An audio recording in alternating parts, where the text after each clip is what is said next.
Otep à tous, bien-aimés frères et sœurs. Donald Trump aux petits soins, à La Haye, au sommet de l'OTAN.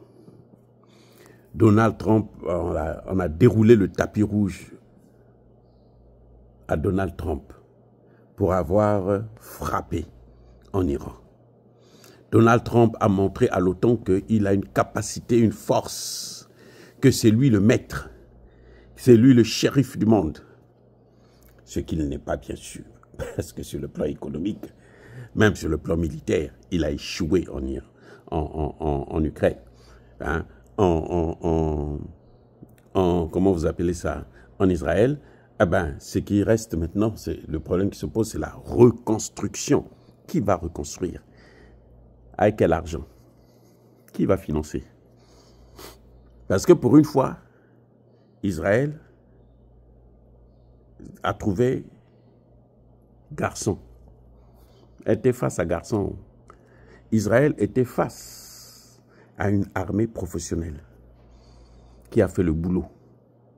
Et les dégâts sont énormes. Bref, la réunion qui d'habitude se passe en plusieurs jours, et il y a plusieurs séances d'ailleurs, 3 séances, eh bien aujourd'hui, ils vont faire une seule séance, ils vont tout condenser pour éviter que Donald Trump ne parte avant la fin, pour éviter que Donald Trump ne puisse les humilier. Donc on le contente, il faut faire ce que Donald Trump veut. Mark Rutte, le patron, le secrétaire général de l'OTAN, a écrit à Donald Trump avant qu'il ne prenne le vol. Il le félicite pour la frappe. Il dit aucune armée au monde ne pouvait faire ça.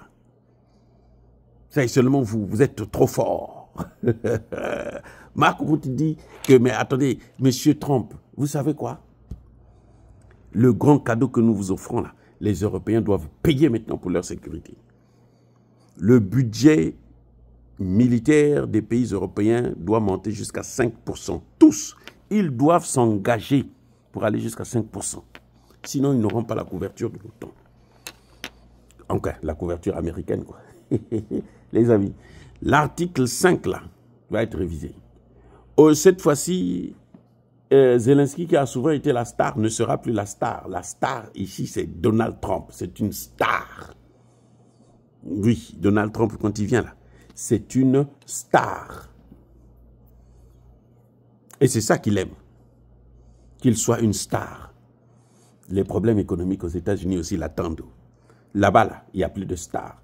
Parce que les Chinois sont en train de nous donner des chaos, des coups durs. Mais alors, je dis même très, très, très durs qui font mal. Et j'espère que Donald Trump doit réfléchir encore avant d'aller faire une autre guerre. Maintenant, qu'est-ce qui se passe? Quand vous voyez cette réunion-là, là, c'est là-bas qu'ils vont décider quelle est la prochaine étape. Donald Trump devrait rencontrer Zelensky. Mais ce n'est pas si sûr. Parce qu'il n'a plus le temps pour lui. Mais en tout cas, s'il rencontre Zelensky, c'est pour dire à Zelensky, il faut aller vers un accord de paix avec les Russes. Si tu ne signes pas l'accord de paix, tant pis pour toi. Parce que ce que Donald Trump a fait en Iran, il ne le fera pas en Russie. S'il le fait en Russie, vous allez voir ce qui va arriver. Donc, les pays européens aujourd'hui se mettent carrément à genoux devant Trump. Toute l'Europe est à genoux devant Donald Trump. À La Haye, là. Ils sont, je dis bien, ils sont à genoux. Oui. Ils se sont déjà tous engagés à payer le prix. Ils ont modifié toute la séance pour faire plaisir à Trump. Aujourd'hui, Trump, alors, c'est-à-dire qu'il est aux petits soins. Il faut l'écouter, il faut le suivre, il faut essuyer ses bottes. C'est-à-dire que Trump, ce qu'ils disent là-bas, hein, pas moi, ce qu'ils disent, c'est qu'il a fait exactement ce qui s'était passé à Nagasaki et à Hiroshima. La frappe en Iran, là, ils appellent ça Hiroshima. À l'OTAN. C'est ça. Je vous avais dit. Vous voyez, ça dit que ce que je vous dis là, les amis, quand je vous parle là, c'est pas n'importe quoi. Hein. C'est parce que le bon Dieu là, le vrai, celui que nos ancêtres ont cru, ont suivi, ont adoré, il me donne des informations, il m'explique. Je vous ai dit ce qui s'est passé, la frappe là. Même si nous le savons tous que ça n'a pas, c'était plus de peur que de mal. Ça n'a pas entraîné les dégâts qu'il fallait. C'est-à-dire qu'attendu. Ça n'a pas atteint les objectifs parce que eh bien, même les centrifugeuses n'ont pas été touchées. Les bombes de Trump là, ont gratté seulement la terre. Ce n'est pas arrivé en bas. C'est trop loin. Et le système iranien est tel que vous ne pouvez pas aller jusqu'au fond.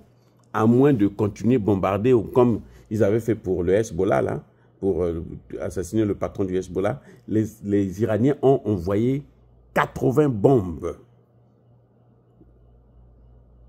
pour percer le tunnel. 80 bombes spécialisées dans la destruction des tunnels. Au même endroit, 80. Pour qu'on arrive à toucher le gars.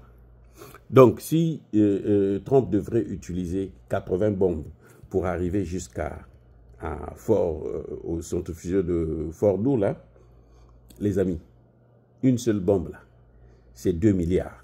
80, ça devait faire combien? Hein? 160 milliards en quelques heures. Donc, c'était pas possible, c'est pas évident. Même les Américains ne seraient pas contents. D'ailleurs, ils ne sont pas contents pour ce qu'il a fait. Alors, les amis, s'il y en avait encore plus, ça allait être encore plus grave. Bref, on voit là que l'Occident se réunit pour une prochaine guerre. Vous allez voir bientôt, on va dire, bon, à tel endroit là, on ne respecte pas les droits de l'homme. Nous devons aller instaurer la démocratie. Alors que chez eux-mêmes, il n'y a pas de démocratie. Vous allez voir, hein, ne vous leurrez pas. La réunion de l'OTAN, là, ça c'est pour décider justement de la prochaine étape. Contre la Russie, on va prendre encore des sanctions. Contre la Russie, on va armer l'Ukraine. L'Ukraine aimerait bien avoir ces bombes-là.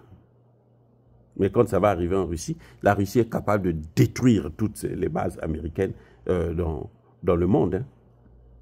Et on voyait ça même ici aux États-Unis. La Russie est capable.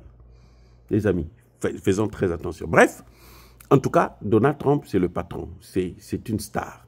Il aime ça, lui. Il aime ça. Écoutez, les amis. Mais le monde, aujourd'hui, est en train de changer. Pendant qu'eux, ils sont en train de se fomenter des guerres dans le monde, eh bien, les BRICS sont en train d'avancer sur le plan économique et sont en train d'écraser le dollar. J'espère que les Européens aideront Trump à sauver le dollar, parce que quand le dollar va tomber, l'euro va accompagner le dollar. Vous savez, la mouche têtue finit toujours dans le cercueil avec le cadavre. Soyez bénis.